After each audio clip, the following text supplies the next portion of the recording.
Hey, what's up? This is MotorCop coming to you from the MCPD studios. In a few minutes, I'm going to interview the creator of the X3 bar. If you will go back in time a little bit, about a year ago, we had him on our old podcast, the Crossover Show, a couple of times, put up some YouTube videos. It's been about a year since I've spoken to the doc, and I wanted to bring him back on the show.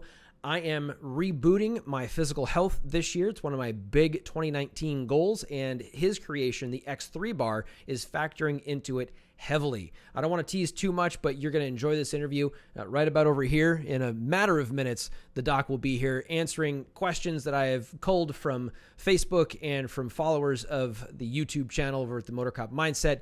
I can't wait to have him on. Without further ado, let's cut to the intro, and we'll be back with the interview of Dr. John Jaquish.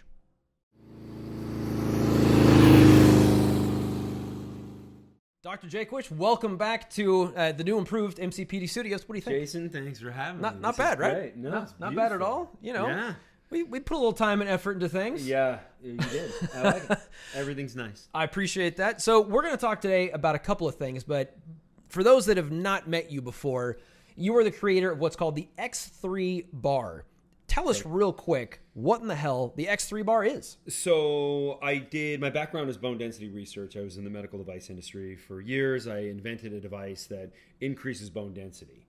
So for those who are interested in that, that's called OsteoStrong, osteostrong.me. But how that works is it puts axial compression on bone. So this is the axis of a bone. Okay. Puts compression end to end and triggers bone growth. And as people went through these protocols, and I was doing that research, because you got to have clinical trial type data published. And so when that was coming together, I noticed that as people were voluntarily producing force and putting it through bone, that in the impact ready ranges of motion, meaning your stronger range. So like if I put my arm up like this, if I've got a 120 degree angle of inclusion upper to lower arm, that is the most powerful position that I have in my upper extremities. So if you look at that and then you compare that to what we do in the weaker range of motion, like in a bench press back here, there's a 7-fold difference. Okay. So we always knew there was a weak range and a strong range. Sure. But what we didn't know is what the difference between those two things was. And so now that I had that research, I quantified that, I thought, wow, when we lift weights, we overload joints and we underload muscle. So basically, the stronger you're getting, the more joint damage you're at risk of, or you're getting cumulatively. So like a lot of the soreness that you get when you lift is really just damage. And so once I understood this, I thought, wow, like people are going to think I'm crazy if I say weightlifting is a waste of time or weightlifting is hurting you more than helping you. But I now have evidence that indicates this. So what I then wanted to do was create a device where we could get the benefits of this even better than weightlifting stimulus, far better than weightlifting stimulus, without any of the downsides, without the risk of injury. And so then people can just train further. They can go further with a training stimulus and they grow more muscle. So let me ask you, I'd always understood the way muscle grows, and when you're pumping a lot of weight, that you are basically ripping the muscle and it's the scar tissue. Is that accurate, or is that totally different than what you're doing with X3? Okay, so the scar tissue in musculature, that's not accurate. The idea that you get micro tears in muscle, that is accurate, but it has nothing to do with growth. Okay. And like very early on, I don't know what's early, right? In the 1960s and the 1950s, we talked about how you tear the muscle and then when it repairs back bigger. Well, trauma and adaptive response are two different things, right? Like, so I can build a callus on my hand. I got some big ones. I can build a callus on my hand. That's an adaptive response. But that doesn't mean anything I do to damage myself will build something like a callus, right? Like I can't stab myself and then become stab proof, right? We tried it earlier, and it did not. That guy, it did not go well. Yeah. Unfortunately, the happy medic's not here. Just keep pressure on that. You'll be fine. Yeah, he'll make it. He's not talking though. Kind of mad.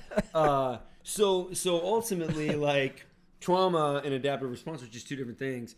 So what happens is if you look at micro tears in distance runners, they have more micro tears than like weightlifters do, and they don't build big anything. There's two types of muscular growth. There's sarcoplasmic hypertrophy and myofibril hypertrophy. One has to do with evacuating the fuels in the cell as quickly as possible. So ATP, glycogen, creatine, phosphate, nobody needs to remember that. But the fuels. My God. Yeah, I know, right? So we get rid of the fuels in the cell as fast as possible. And then the central nervous system says, oh, we should probably store more here. Store more fuel in the cell for almost contraction and endurance. So, and this is what really happens in bodybuilding. Is bodybuilders are amplifying that process over and over and over again and getting the cell to be super full of those fuels. And that's really most of what typical fitness training is. The other type is myofibril hypertrophy, which has to do with a specific stress on the muscle that has nothing to do with running out of the fuels. It has to do with stressing the structure. So 1 rep maximums would maybe fall into that category, depending on if neural inhibition wasn't the stopping point, which is like when your joints hurt. Basically, when you sense pain, and I love this when you talk to like weightlifters who are like trying to like power through the pain. Yeah, your body can't do that. So ultimately, what we want to do with this product, and I have a great team of engineers. So the objective was to, instead of 7-fold difference, I wanted a 5-fold difference, because when you have variance in resistance, especially done with layered latex, that was the best way to do it, which is different than rubber. Molded rubber stretches out. Layered latex does not. So very expensive process, layering the latex thick enough. So I went and developed the world's most powerful latex bands. But anybody who tries to work out with a heavy exercise band will know from the first thing they're trying to do, a band wants to be a circle, so it's twisting your joints. Right. So bands by themselves conceptually could do a lot. In reality, can't, because they're twisting your joints and they're causing you pain, and that's just a different kind of damage, and you're not going to get a benefit out of it. So what I wanted to do was create a Olympic bar, which is very well tested. You know, Olympic bars for a long time. So basically rotation. So if I'm down here and I lift the bar up, you know, like this, and then I'm pressing it over my head, that way I can get that rotation without compromising my joints at all, which means I can have the body have, like, if I'm holding a weight here, let's say it's X weight here, it's 5X weight here. So that's a tremendous benefit, right? Because my deltoid can handle much more force up here than it can down here.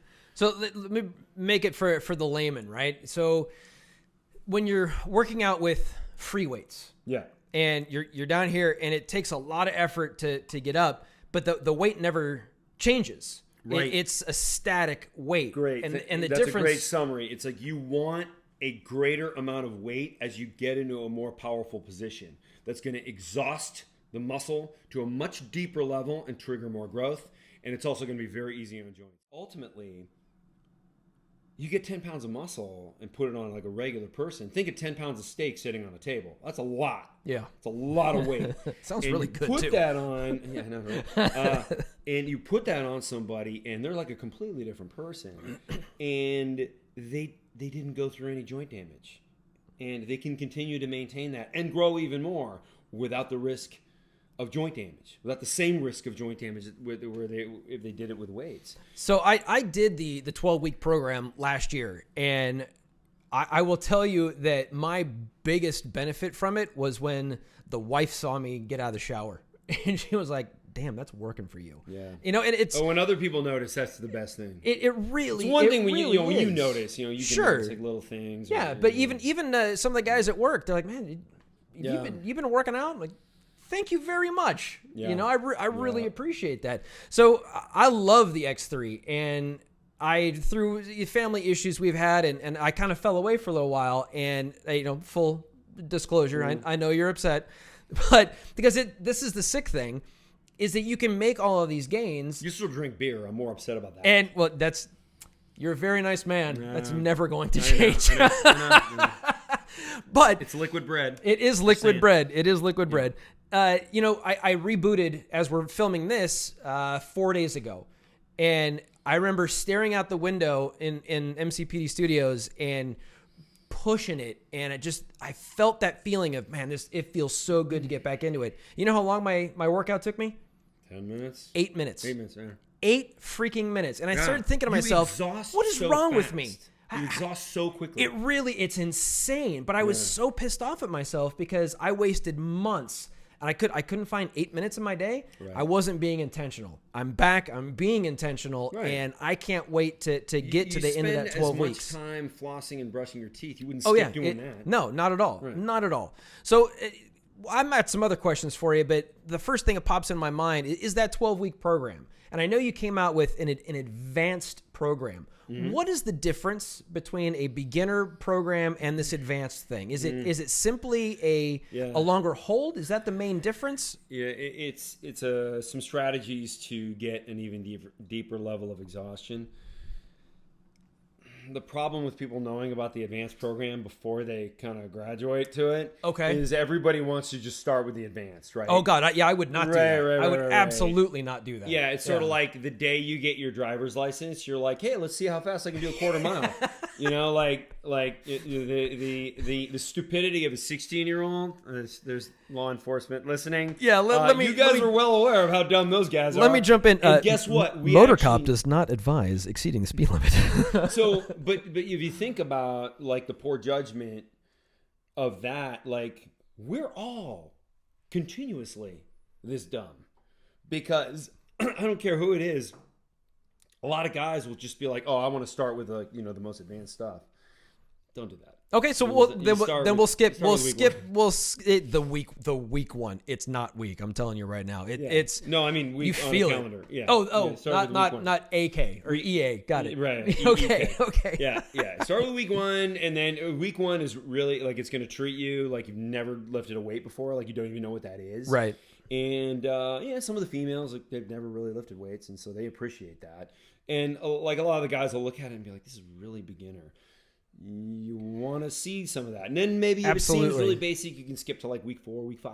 Yeah, but you're also the other thing that I talk a lot about on both on WYE and here on the YouTube channel is building habits, and that's when you start that beginning program, you are taking those beginning steps and developing a habit that, unless you're like me and let other things get in the way and you're not intentional with your time, it becomes so much easier to, this is just what I do now. Mm-hmm. You know what I mean? So let's talk about two things that are the biggest, your biggest detractors, right? Let's start with the first one. And what I've seen is people looking at you and being like, you only do X3. Yeah. Seriously? Yeah. And that's nuts, right? Yeah. Yeah, it's nuts until somebody does one workout with it and they're like, okay, I get it. No, I understand now. Like I feel like I was hit by a train, yet you're not sore. That's the crazy thing. Worn out. But, so I put somebody through a workout and I'll even bring the 500-pound band to go to like a workout event or something like that. This is the elite band. The elite band. Yeah. Do you have one of those yet? Right. Anyway. You brought it last time you were on the show, and I got one chest press out, and I'll drop that picture in here. And there you go. Yeah. And that thing that kicked my butt, man. It's 500 pounds at the top. But remember, you're 7 times stronger in the stronger range. Right. So when you use that black band, you and I are about the same height. You're 6 feet tall. So that's 300 pounds at the top, maybe 150 pounds in the middle, and like 50 pounds at the bottom. Right. But the weight comes on where you get into the more powerful position, so it's in line with your biomechanics. It's really X versus 5X. And the reason we didn't go like 7X is because, and you want to go high repetitions, is because there's a linear relationship with the stretch of latex, whereas you have a strength curve. Okay. So you're 7 times stronger here, but that doesn't mean you're 3.5 times stronger here versus here. So that's why we go high reps. Yeah, and let's talk about the high reps real quick, because I'm going to tell you right now, you may be the spawn of Satan, because I've done split squats with the X3. Holy crap, man. When you're done with that, it's jelly leg time. But the crazy thing is, it feels, in a twisted way, it feels great. And recovery is not, I mean, a few minutes later, it's like, okay, I know wow. I worked out. But a few minutes later, it's not like I'm not going to be able to walk the next day. It's insane. Except you can. You're never sore. Yeah, that's nuts. Well, another thing for like someone in law enforcement, you can't be sore. No. Like, what happens if you got a tangle with some, lovely person who's citizen? We call them citizens. Yeah, with some citizen who's enjoyed some PCP or something like that, right? Yeah. Like, you can't be like, oh, I just did some debilitating squats yesterday, so I can't even like I might be killed. Like, it's risk your life. Oh yeah, right? absolutely. You can't be sore. Absolutely. You got to be able to perform. The other big elephant in the room that I always hear people complain about is the price. It is not an inexpensive piece of equipment. As we sit today. I wish I could make it. We were talking about that before the show and sell it for $200. Right. So a lot of people will complain on the interweb, because that's why the internet exists, and they'll talk about what your overhead is, and you can make this thing for $175, and that is not the case. No. It's a steel bar. It's just like an Olympic bar. And then the latex itself is incredibly expensive. Right. Yeah. These aren't the rubber bands you can go down to the Longs or the CVS and pair the Big Five and pick up. Yeah. And those, I do a video where I point out the differences, where you can take some of those bands that you get at Walmart and I can pull them with my fingers, whereas the kind that we're using are actually hundreds of pounds. So that doesn't always come through when you're looking at your phone on a 1-inch by 1-inch video, and you're like, I don't see the difference. What I'm doing on the MotorCopMindset.com and here on the YouTube channel, I actually just took measurements, and I showed you the technology before we recorded that ridiculous suit, and I didn't wear it for you. I showed you a photo, which I'll put up the photo. Please don't wear it for me. If you come out in that, I'm going to leave. No, we're all good. Not to worry. Yeah. So this is the photo I'm talking about.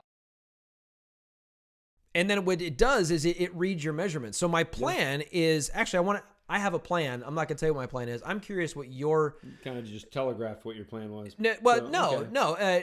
How often should I be looking at my body measurements for a difference over that 12-week period? At the beginning and at the end, or do it maybe every other week.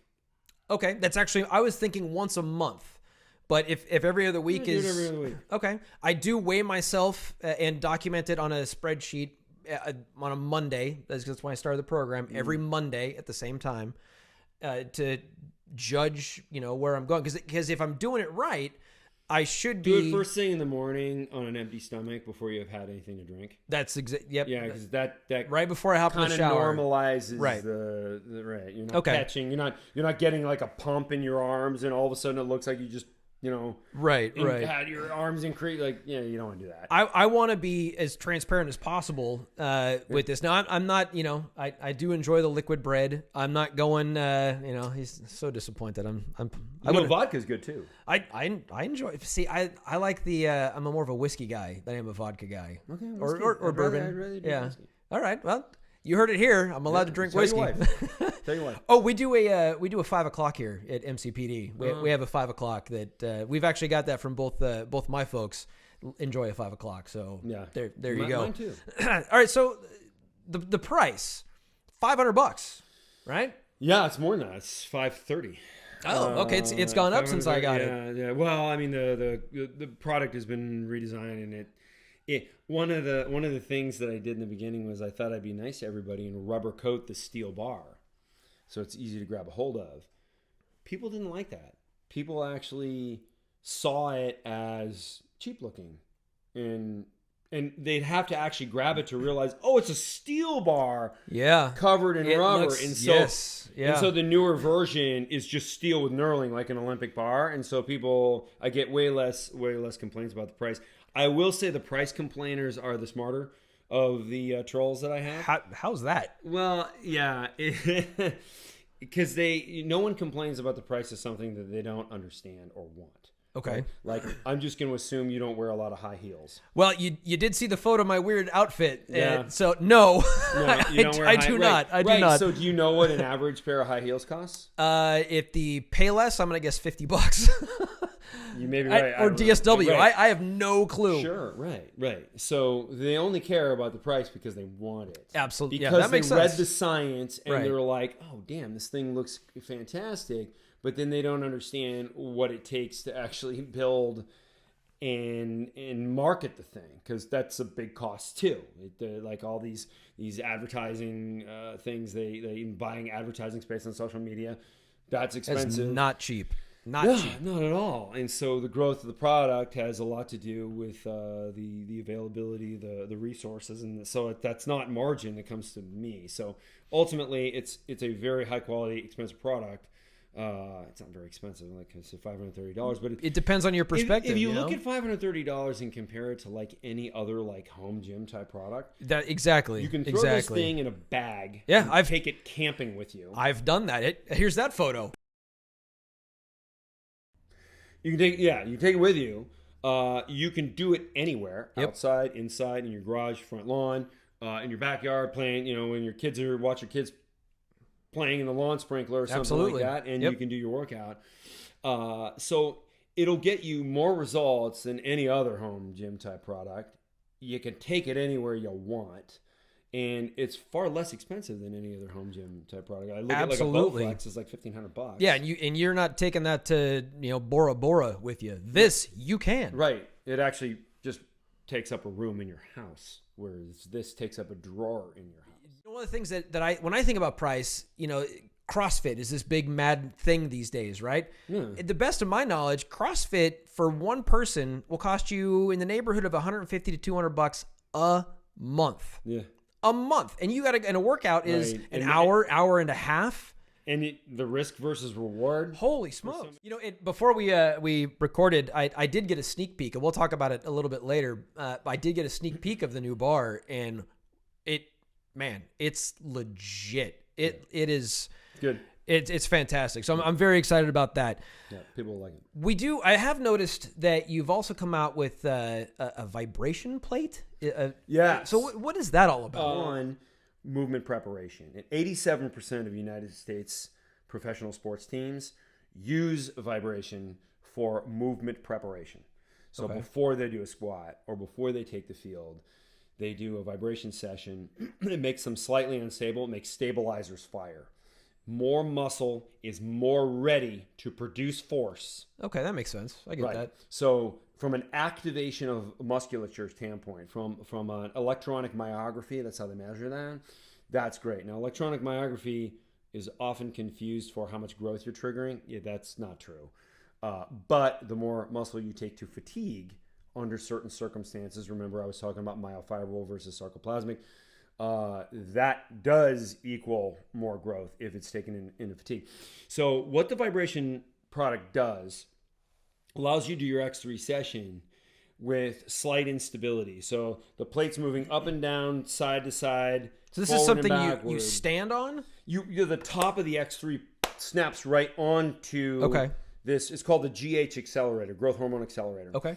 So, and it's because it's stabilization, firing of muscle, the activation of a muscle via stability in rapid succession. And we see this with sprinters. And sprinters got all kinds of firing going on because you look at their skull. The skull looks like it's lined up with a laser. And they're throwing their hand back, and they've got way more movement than a distance runner, but a distance runner's head's bobbing up and down.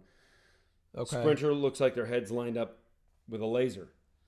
And interesting. It's because of stabilization. Never thought firing. about that. Okay. And do you think a sprinter ever exists at a caloric deficit? Do you think they diet much? No. No. You got to have high energy. You got to be able to run like that. Yeah. So they're lean because they've got a very high level of growth hormone and they're constantly going through the stimulus. So what you're doing is first movement preparation. That's the one thing vibration does. And so you activate more muscle. The other thing is it upregulates growth hormone. Now, X3 by itself will upregulate growth hormone more than standard fitness because there's more stabilization. So like if I'm doing an overhead press and I'm holding more weight here than I ever would handle down here, you know, like my whole body's like jackhammering as I'm moving. And you can see somebody when they do it, like they're shaking all over, and the core, the stabilization in the core is very high. And so because of that, I hope the microphone goes. No, you're fine. You're good. Yeah. Okay. Good. Yeah. So so there's stabilization firing in the regular X3 sessions. But when you add vibration to that, it just upregulates. So it's like supercharging what you're doing. That's right. Okay. That's right. There's a great meta-analysis that was published in 2016. That's on my website, johnjaquish.com, and it's also on x3bar.com. Okay. Yeah. So you snap the plate in and you do your regular workout on the plate. Now, you can do the regular front squat. What about like a split squat? Is that you just wouldn't use it during that? There's so much stabilization firing in the split squat just on the ground. Yeah. I wouldn't have you do it on vibration. That one you go off. Or you can go back to the 2-leg squat. So it's huge. Again, the 12-week program, when you first get the X3, when you first start, I want to say it's week 5 or 6 where you go to 6 days a week and you've got the 1 day off. Yeah. So where I'm at right now, I do Monday, Tuesday, Thursday, Friday. It's less than 10 minutes. I think I had one that was even 7 minutes. I just blew right through it. Yep. And I felt almost like I was cheating somehow. I'm like, no, I did it till I couldn't do it anymore. Yeah. And I am keeping track of my reps just so I can gauge it over time. Yeah. But I have heard other users say, I don't count. I just do it till I can't do it. Is there an advantage to counting or to keeping track? You want to count because you want to challenge yourself. Okay, I can see that. Yeah. And correct me if I'm wrong. We've talked before about the number of reps, right? Yeah. So if I'm doing the lightest band and I can crank out 40, it's time to switch up. And you want it. So if maybe you start too high and you can only get out 7, maybe you should ratchet back down so you can get at least 15. Is that the number I've heard? I tell people to shoot for 15 as a minimum. Okay. Between 15 and 40 repetitions. Okay. And it just don't compare it. Like if somebody's like, well, there's a study that says, and I'm like, yeah, that was all done on regular weight training. That's completely different than what we're doing for this purpose of like rep counting and exhaustion. So just forget about that. Apples and quantum physics. Yeah. they don't compare. All right. Well, I can't thank you enough for coming by MCPD Studios again. Thanks for having me. It's great to see you. Yeah. I'm going to, if you'll allow me, and I'll edit this out if it's a problem, I want to take a photo with that car. Egads. Egads. That car is absolutely amazing. I got a cool car. I'm trying to avoid you guys when I'm driving it. There's a reason I gave him the Batman mug. So maybe I'll throw that up here in a minute. But thanks for coming to MCPD Studios. You can see us. You can come to x3bar.com. This is Dr. John Jaquish, and if you're interested, for you guys who have questions, remember, yes, anybody who has questions. Yep. So find me on social media and ask directly the questions. So Dr. John Jaquish, like that, on Facebook or Instagram. It's actually at DRJAQUISH on Instagram. Okay. Yeah. Cool. Facebook or Instagram. You just directly grab onto one of the posts and go ahead and ask. And I'll tell you, when you make the decision to pick up the X3 bar, full disclosure, I am an affiliate for it because I believe in this product. It has been a huge benefit. I am excited to get back into it. If you use the coupon code MotorCop, you'll get 10% off of your price, and I get a little something on the side. Doesn't cost you anything extra, and you're saving money. So cool. Good financial decision, if you ask me.